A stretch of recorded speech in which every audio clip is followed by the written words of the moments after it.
hotel-like business. So in terms of the hotels in Dungun, we don't have much. We have Sura Inn, we have NDE hotels, we have UITM hotel, we have as well Permata Resort, YY Gemilang, Sea View Inn, and also Tanjung Jaya Resort. Tanjung Jaya Resort is what do we call the other niche lah, because that one is a 5-star hotel.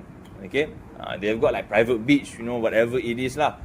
All the bars and everything is just over there. So excluding the Tanjung Jaya Resort, so like all of the places that I've mentioned before, those are only our competitors. So when it comes to that, lots of the properties like hotel lights or hotels industries in Dungun is actually near to the beach. Okay, so reverting back to your question lah, Shah, if I'm not mistaken. Okay, like Shah's been telling about the relocating and stuff. So basically, when it comes to our competitors that has been settling down near to the beach, so of course the guest or the prospect will be drawn into the location which is near to the beach lah. Okay, so location is not something that we can improve that, you know, because we are settling down here already. So how do we relocate? We have to bring up all the Sura Inn and then go to the beach lah. That's the only way lah. Okay, but we cannot do that. So the good thing is we are near to the UITM. That's a good thing lah. That's a good thing. So we are near to the UITM. We are near to the Polytechnic. Okay, so Alhamdulillah. Okay. However, it is Alhamdulillah, we are still receiving guests from various backgrounds, you know, from various, what do we call, types of guests, like leisure travel or business travel, whatever it is. So we do still receive them lah. Okay, so the challenges is how to compete with the other competitors is actually things that we can improve in terms of our service. So we try to be a little bit different from them, but in the meantime, our competitors is as well growing from time to time. I hope that I answered your question. I was wondering, as you said before, that this is a family business. Correct. So how do you actually manage in terms of decision making? Maybe, as you know, so there's not a singular person that's managing this business. There's multiple of them. So how do you decide on the decision making? Alright. So good questions. So basically, in terms of decision making, it depends on what decision it is. Okay. If it is in terms of the operation, so mainly it will be me, because I'm here all the time. I'm the one who operates. I'm the one who be the eye of the Sura Inn for me to operate everything lah. Okay. But when it comes to what do we call, like our family members, when it comes to the big project, that gonna cost like lots of monies. For us, we already decide if it is above than 10,000, it will be called as a mega project for us. Okay, because we are a small company, so 10,000 is actually a big funds lah that we have to put in. Okay, so when it comes to a project that have to what do we call, that has to cost more than 10,000, then we have to discuss. We are having like mushwarat lah. Okay, we have to discuss with our family members, our board of directors as well. Okay, and then my siblings will have to join the meeting as well lah. So over there won't be like a veto power. Okay, so everything has to be decided with everyone agrees or majority of us agreed. It's either one. Okay, but then to make the decision is not that easy. It's not that easy because tons of monies requires taking a big risk. What if? The what if question is always like lingering around our mind now. What if we spend 10,000, 20,000, we are not getting back? Okay, what if the 20,000 it can be only getting back after 20 years? Worth it or not? That's how it is. So decision making, it has to be done. It could be weeks, it could be months to decide that. So plus all of our family members is actually working. So to be decide onto something that is very big is we have to sit down properly, we have to think about it, and then we have to discuss it solely into that matters. But to be able to do it is all of our family members has to find some free time because we are currently working from, each of us. So that's why lah. I hope that answer your question as well lah. Right. Mr. Muslim, my Yes. name is Haikal. Okay. My question is about the daily operation of this homestay. Daily operation, okay. Can you walk me through the full daily flow from morning until night? Morning until night. So daily operation, when it comes to daily operation, first thing first, as the one that's be staying nearby here, okay, I would say like 24/7 lah. So the first thing first is we would turn off our perimeter lights. Okay, perimeter lights, because we are using solar. Okay, in terms of perimeter lights only perimeter lights. Okay, perimeter lights is just like surround of Sura in.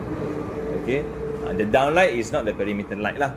Okay, so that's the first one, and then I'll have to see open the door from front and the back to for the fresh air to enter, because we are a little bit afraid when it comes to gas that's been sleeping with, okay, inside the Sura Inn.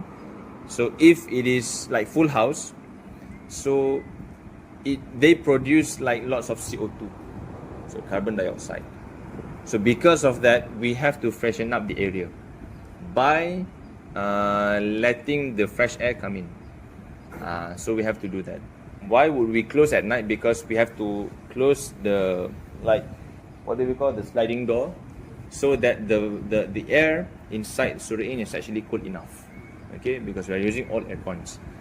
So because of that, to maintain the coolness of the air or the environment inside, so we have to close. But then for every morning, we have to open it up so that the fresh air can come in, so it wouldn't become hazardous now.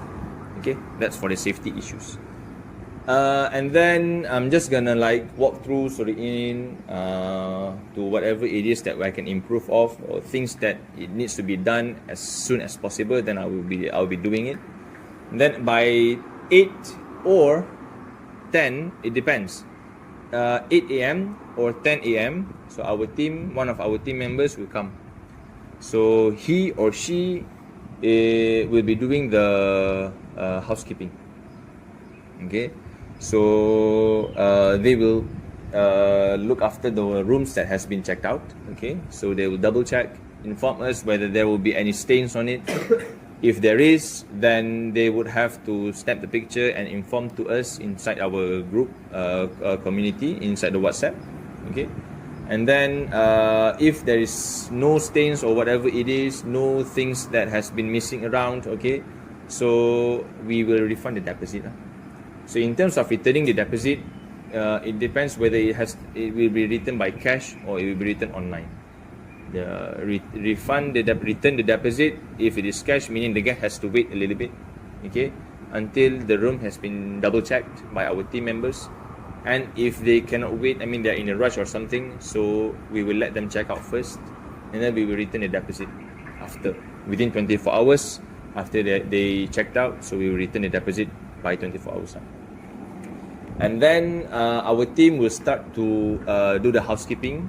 Okay, changing all the linens, towels and everything, cleaning the bathroom, vacuuming the floor of each room. And then if there are some rooms that is not occupied last night, so our team will get inside the room, opening the window up, because sometimes when the windows is closed for a long time, the room is like stuffy. Okay, you can feel like the room is stuffy, and then they need the fresh air to come in. And then by 12 or by 1, so the housekeeping will be what do we call? Will be in action. Okay, until 2 o'clock. Once the room has been finished of from housekeeping, okay, so we will the housekeeping leader, okay, would wandering around inside the room and see whether there are things that has been neglected, you know, because we are humans anyway. So sometimes they might miss, okay, I forgot to put the water bottles for the guests. Oh, there is like another towels been missing, and then we will report lah. Okay, oh, the towel has been missing because they are all in a drying punya what do we call? Is in the dryer. Okay, so we have to wait lah. Of course, when it comes to raining season, so all those kind of circumstances is we have to face off. And then 2:30 onwards is the time where the checking in comes. Okay, so the guests will come by 2:30 onwards, and then attending the guests. For guests attending to check in is basically we will ask for the ID lah. Okay, we will ask for the ID. We will see whether the details of the online reservation is actually mirroring to the one that has been received in our system, because we are using the PMS lah. PMS is, what do we call it? PMS, Property Management System. Okay, it's solely for the hotels lah.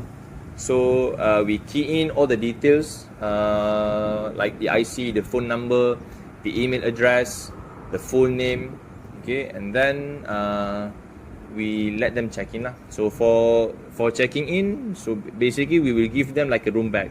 Inside the bag we've got remote controls and everything, as well as the key.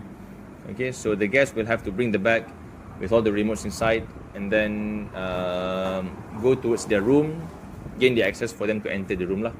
Okay, and then by the time until, let's say, 8 p.m, so our team will start to, what do we call, like mopping, sweeping the floors, lawns and everything. So that goes for the daily operation. Some tasks has to be done daily, some tasks has to be done weekly, some tasks has to be done whenever it is in need. Like mowing the lawn is actually not daily, of course, and not weekly. It has to be, you have to see lah whether it's need to be done or not. If the grass is already, pardon? Tak apa. If the grass is already like getting tall, so we have to do the lawn mowing lah. Okay, and then at night, of course, in the evening as well, the laundry service has to be done as well lah. So you know, from the guest that has been checked out, so we are housekeeping the room, so the dirty laundry, we have to laundry ourselves. We laundry ourselves. We do not outsource our laundry onto other companies. Okay, so we laundry ourselves, we're hanging dry, and then at night, so we do the ironing lah, ironing our laundry, and then double check everything, making sure that everything is in order. And by 10:30, 11, so our team will go home lah, finish the shift already. So the shift of our team is either 8 a.m. to 4:30 or 2 p.m. to 10:30. That one is for our what do we call, full-time team. But we have one part-time team. She only works for 5 hours, so basically 10 a.m. to 3 p.m. Okay, 5 hours. So she's also the leader of the, what do we call, housekeeping team lah. We mainly have our team for housekeeping and also the front desk. That's all. Other management position has to be filled by me lah. I hope they answered the question as well. The next question is, what is the standard check-in process and the check-out process for this homestay? So check-in and check-out process, I think I believe I've mentioned already. So basically, the guests will come. Okay, the guests will come. and we will ask for the ID. Okay, the IC or passport. It depends if it is